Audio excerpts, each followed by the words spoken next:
Hey folks, Chad here. Welcome to the roof of my van. It's currently a work in progress, so I'm not going to talk about anything else you're seeing besides the Maxxfan today. So this is the 6200 series with the smoke lid, and I chose the smoke lid because I like using it like as a skylight.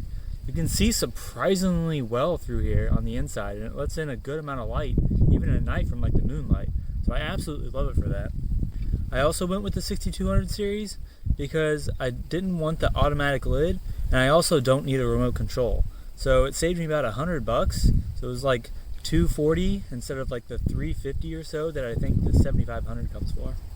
So yes, I did have to cut a hole in the van, and it's the first hole that I cut besides a buddy cutting 2 shore plugs down in one of the wheel wells. But yes, it was a bit stressful. But once you do it, like you can see I'm doing other stuff up here now, it really opens the path of getting other projects done. So before I show you kind of where I placed the fan and why I placed it there, I want to talk about sealing it. So I actually used this. It's what a buddy who kind of works on RVs recommended to me, and you get it in the roofing section at Home Depot.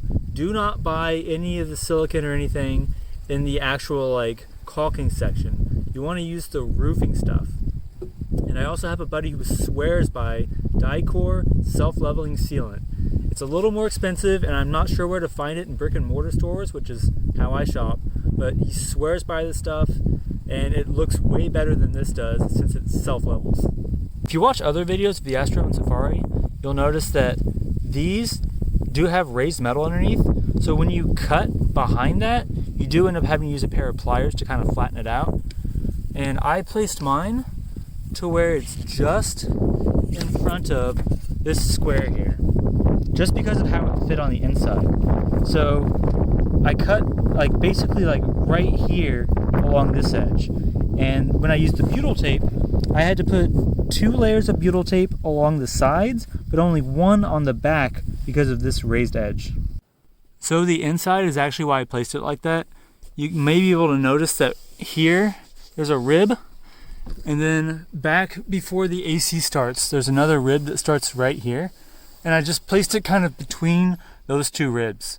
So I centered it with this light and with the rear AC, drilled holes in each corner before anything was here.